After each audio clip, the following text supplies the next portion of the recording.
ಈಗಾಗಲೇ ಚುನಾವಣಾ ಒಂದು ಕಣದಲ್ಲಿ ಅತ್ಯಂತ ರಂಗಿನ ಒಂದು ಚುನಾವಣೆ ಕಣ ಅಂದರೆ ಮಂಡ್ಯ ಕ್ಷೇತ್ರ. ಈ ಮಂಡ್ಯ ಕ್ಷೇತ್ರ ಇಡೀ ಕರ್ನಾಟಕದ ಇಡೀ ದೇಶಕ್ಕೆ ಕೂಡ ಈ ಕಡೆ ಚಿತ್ತಬಣ್ಣ ಕೊಟ್ಟು ನೋಡ್ತಾ ಇದೆ. ಕ್ಷೇತ್ರ ಇವತ್ತು ಮಂಡ್ಯದ ಕ್ಷೇತ್ರದಲ್ಲಿ ಇವತ್ತು ಮಾನ್ಯ ಜನಪ್ರಿಯ ಮುಖ್ಯಮಂತ್ರಿ ಆಗಿರುವಂಥ ಕುಮಾರಸ್ವಾಮಿ ಇದ್ದಾರೆ. ಮಂಡ್ಯ ಜಿಲ್ಲೆಯಲ್ಲಿ ಈಗಾಗಲೇ ಮತದಾರರು ಯಾರಿಗೆ ಚುನಾವಣೆಯಲ್ಲಿ ಮತವನ್ನು ಕೊಡಬೇಕು ಮತ್ತು ಯಾರಿಗೆ ಗೆಲ್ಲಿಸಬೇಕು ಅನ್ನೋದ್ರ ಬಗ್ಗೆ ತೀರ್ಮಾನಗಳಾಗಿದೆ ಅನ್ನೋದು ನನ್ನ ಅಭಿಪ್ರಾಯ. ಸರ್, ಇವಾಗಲೇ ಇಲ್ಲಿ ದುಡಿಯತಕ್ಕಂಥ ವ್ಯಕ್ತಿಗಳನ್ನು ಮರೆಯತಕ್ಕಂಥ ಜನ ಅಲ್ಲ ಈ ಜಿಲ್ಲೆಯ ಜನ. ಅದರಲ್ಲೂ ವಿಶೇಷವಾಗಿ ಈ ಜಿಲ್ಲೆಯ ಜನತೆಯ ಮಧ್ಯೆ ಮತ್ತು ದೇವೇಗೌಡರ ಕುಟುಂಬದ ಬಗ್ಗೆ ಅತ್ಯಂತ ಅವಿನಾಭಾವ ಸಂಬಂಧ ಇರತಕ್ಕಂಥ ಒಂದು ಜಿಲ್ಲೆ ಇದೆ. ನಮ್ಮ ರಾಜಕೀಯ ಜೀವನದಲ್ಲಿ ಹಲವಾರು ರೀತಿಯ ಏರುಪೇರುಗಳನ್ನೇನು ಕಂಡಿದ್ದೇವೆ. ಯಾವುದೇ ಸಂದರ್ಭದಲ್ಲೂ ಈ ಜಿಲ್ಲೆಯ ಜನತೆ ನಮ್ಮ ಒಂದು ಕುಟುಂಬವನ್ನು ಎಂದೂ ಕೈಬಿಟ್ಟಿಲ್ಲದೆ ಇರತಕ್ಕಂಥ ಒಂದು ಘಟನೆಗಳೇನಿದೆ. ಯಾವುದೇ ರೀತಿಯಲ್ಲೂ ಈ ಒಂದು ಜಿಲ್ಲೆಯ ರಾಜಕಾರಣದಲ್ಲಿ ಇವತ್ತಿನ ಒಂದು ಲೋಕಸಭಾ ಚುನಾವಣೆಗೆ ಹಲವಾರು ರೀತಿಯಲ್ಲಿ ಕೆಲವು ಕುತಂತ್ರದ ರಾಜಕಾರಣಗಳ ನಡೀತಾ ಇದೆ. ಪಕ್ಷಭೇದ ಬರೆದು ವಿಶೇಷವಾಗಿ ಕಾಂಗ್ರೆಸ್ ಮತ್ತು JDSನ ಕಾರ್ಯಕರ್ತರುಗಳು ಈಗಾಗಲೇ ಈ ಚುನಾವಣೆಯ ಮತವನ್ನು ಪಡೆಯತಕ್ಕಂಥ ಪ್ರಕ್ರಿಯೆಗಳಲ್ಲಿ ಪಾಲ್ಗೊಂಡಿದ್ದಾರೆ. ಯಾವುದೇ ರೀತಿಯ ಸಮಸ್ಯೆಗಳಿಲ್ಲದೆ ಈ ಚುನಾವಣೆಯಲ್ಲಿ ಕಾಂಗ್ರೆಸ್ ಮತ್ತು JDS ಪಕ್ಷದ ಅಧಿಕೃತ ಅಭ್ಯರ್ಥಿ ನಿಖಿಲ್ ಕುಮಾರಸ್ವಾಮಿ ಅವರನ್ನು ಅತ್ಯಂತ ಹೆಚ್ಚಿನ ಬಹುಮತದಲ್ಲಿ ಗೆಲ್ಲಿಸ್ತಕ್ಕಂಥದ್ರಲ್ಲಿ ಯಾವ ಸಂಶಯಗಳಿಲ್ಲ ಅನ್ನೋದು ನನ್ನ ಒಂದು ವಿಶ್ವಾಸದ ಮಾತು. ಸರಿ, ಈಗಾಗಲೇ ಅವರು ಅಹಿಂದದ ಒಂದು ದಾಳವನ್ನು ಉಳಿಸುವಂಥ ಒಂದು ಪ್ರಯತ್ನವನ್ನು ಮಾಡ್ತಾ ಇದ್ದಾರೆ. ಅದ್ರ ಬಗ್ಗೆ ತಮ್ಮ ಅಭಿಪ್ರಾಯ ಏನು? ಅಹಿಂದ ವರ್ಗ ತಮ್ಮ ಜೊತೆಗೆ ಬರ್ಬೋದಾ? ಅಹಿಂದ ವರ್ಗದ ಜನತೆಗೆ ಏನಾದರೂ ಧ್ವನಿ ಕೊಟ್ಟಂಥವರಿದ್ದರೆ ಸನ್ಮಾನ್ಯ ದೇವೇಗೌಡರು ರಾಜಕೀಯದಲ್ಲಿ ಸ್ಥಳೀಯ ಸಂಸ್ಥೆಗಳ ಚುನಾವಣೆಗಳಿಗೆ ಒಂದು ರಾಜಕೀಯ ಮೀಸಲಾತಿ ಅಂತಕ್ಕಂಥದ್ದನ್ನು ತಂದಂಥದ್ದೇ ದೇವೇಗೌಡರು ಮುಖ್ಯಮಂತ್ರಿಗಳಿದ್ದಾರೆ.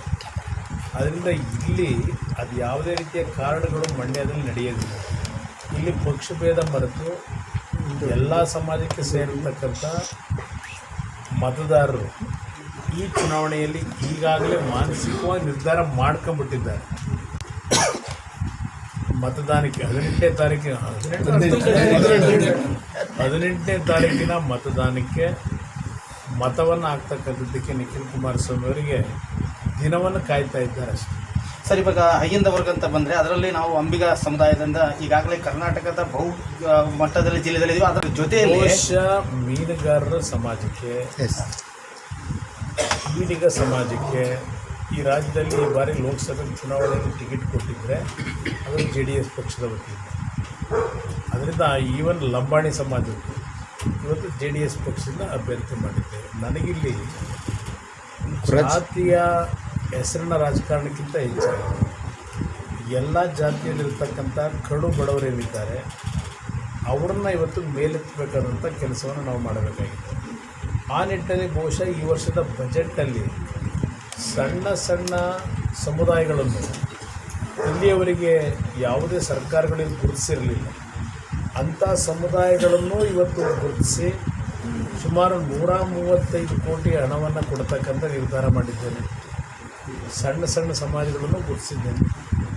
ಅದರಿಂದ ನನ್ನ ರೈತರು ಸಂಕಷ್ಟದಲ್ಲಿದ್ದಾರೆ, ಸಂಕಷ್ಟಕ್ಕೆ ಒಳಗಾಗಿದ್ದಾರೆ.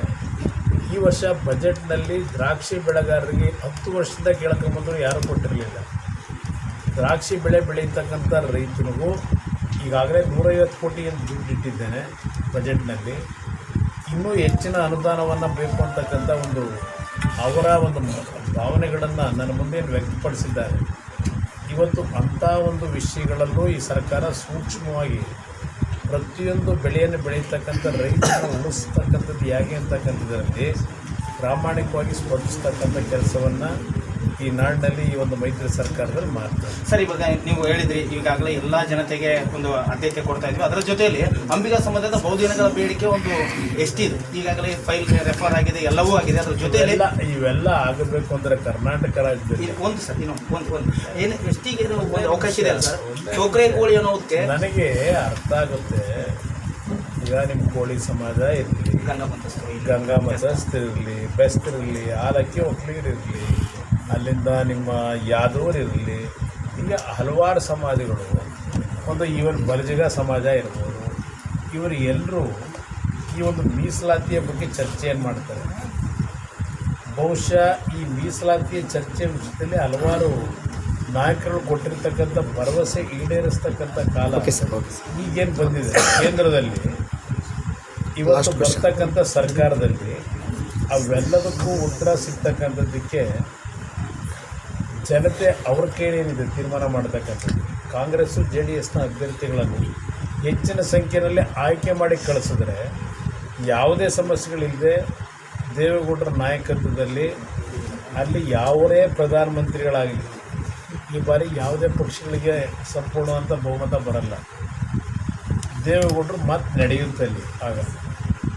ಆಗ ಇವೆಲ್ಲ ಈ ಮೀಸಲಾತಿಯ ಒಂದು ವ್ಯವಸ್ಥೆಗಳು ಕೇಂದ್ರ ಸರ್ಕಾರದಲ್ಲಿ ಏನಾಗಬೇಕು ಅಂತಿಮವಾಗಿ ಅದೆಲ್ಲವನ್ನು ಮಾಡಿಸ್ಕೊಡ್ತಕ್ಕಂಥದ್ದು ಸುಲಭವಾಗಿ ಆಗ್ತದೆ ಅಂತಕ್ಕಂಥದ್ದನ್ನು ಮತದಾರರು ಅರಿತುಕೊಂಡು ಮತ ಹಾಕಿದ್ರೆ ಎಲ್ಲ ರೀತಿಯಲ್ಲ ಅವರಿಗೆ ಅವ್ರ ಬೇಡಿಕೆಗಳು ಈಡೇರಿಸ್ತಕ್ಕಂಥದ್ದಕ್ಕೆ ಅವ್ರಿಗೆ ಶಕ್ತಿ ಇದೆ ಅಂತಕ್ಕಂಥದ್ದು ಈಗಾಗಲೇ ಒಂದು ಫೈಲ್ ಬಂದಿದೆ ಸರ್ ತಮ್ಮ ಹತ್ರ. ಈಗಾಗಲೇ ಟೋಕ್ರೆ ಕೋಳಿಗೆ ಒಂದು ಜೀವ ಬಂದರೆ ನಾನು ರೆಕಮೆಂಡೇಶನ್ ಕಳಿಸ್ಬೋದು ಕೇಂದ್ರ ಸರ್ಕಾರ. ಅದು ಅಂದರೆ ಕರ್ನಾಟಕ ರಾಜ್ಯ ಸರ್ಕಾರದಿಂದ ಆಗೋ ಸಾಧ್ಯತೆ ಇದೆ. ಆಗೋದಕ್ಕೆ ಅವಕಾಶ ಇದ್ದರೆ ಅದು ನೋಡೋಣ, ಚುನಾವಣೆ ಆದ ನಂತರ ಹೇಳ್ತೀನಿ. ಇದು ಫಸ್ಟ್ ರೆಸ್ಪಾನ್ಸ್ ಆಗಿತ್ತು. ಈಗಾಗಲೇ ಉತ್ತರ ಕರ್ನಾಟಕದಲ್ಲಿ 7 ಕ್ಷೇತ್ರದಲ್ಲಿ ಪ್ರಭಾವವನ್ನು ಬೀರುವಂಥ ನಮ್ಮ ಅಂಬಿಗಾ ಸಮುದಾಯದ ಒಂದು ಬೇಡಿಕೆಯನ್ನು ಈಡೇರಿಸುವ ಕಡೆಗೆ ಅವರು ಒಲವನ್ನು ವ್ಯಕ್ತಪಡಿಸ್ತಾ ಇದ್ದಾರೆ. ಮುಂದಿನ ದಿನದಲ್ಲಿ ಏನು ಅದನ್ನು ವ್ಯಕ್ತಪಡಿಸ್ತಾರೆ ಅಂತ ಕಾದು ನೋಡೋಣ. ಇದು ಮುಖ್ಯಮಂತ್ರಿ ಕುಮಾರಸ್ವಾಮಿ ಅವರ ಒಂದು ಫಸ್ಟ್ ರೆಸ್ಪಾನ್ಸ್ ಆಗಿತ್ತು. ಈಗಾಗಲೇ ಉತ್ತರ ಕರ್ನಾಟಕದ ಹೈದರಾಬಾದ್ ಕರ್ನಾಟಕ, ಮುಂಬೈ ಕರ್ನಾಟಕದ ಬಗ್ಗೆ ಹೇಳೋದಾದರೆ 7 ಕ್ಷೇತ್ರವನ್ನು ಎಲ್ಲಿ ಗೆದ್ದಿದ್ದಾರೆ, ನಾಗಠಾಣದ ಆಗಿರ್ಬೋದು ಮತ್ತು ಸಿಂದಗಿ ಮತಕ್ಷೇತ್ರ ಆಗಿರ್ಬೋದು ಮತ್ತು ಇನ್ನು ಹಲವಾರು 7 ಕ್ಷೇತ್ರದಲ್ಲಿ ಈಗಾಗಲೇ ಕಬ್ಬಲಿಗರ ಒಂದು ಪ್ರಭಾವದಲ್ಲಿ ಅವರು ಗೆದ್ದಿದ್ದಾರೆ. ಅಲ್ಲಿ ತಮಗೆ ಬೇಕಾದಂಥ ಎಲ್ಲ ಸೌಲಭ್ಯವನ್ನು ನಾವು ಕೊಡುವಂಥ ಒಂದು ಪ್ರಯತ್ನವನ್ನು ಮಾಡ್ತೇನೆ ಅಂತ ಹೇಳ್ತಾ ಇದ್ದಾರೆ. ಮುಂದಿನ ದಿನದಲ್ಲಿ ನೋಡೋಣ. ಈಗಾಗಲೇ ಎಲೆಕ್ಷನ್ನ ಒಂದು ರಂಗಲ್ಲಿ ಇದ್ದಾರೆ. ಈ ಒಂದು ಮತದಾರರ ಒಲವು ಅವರಿಗೆ ದೊರೆತಾಗ ಈ ಸಮುದಾಯಗಳ ಒಂದು ಬೇಡಿಕೆಯನ್ನು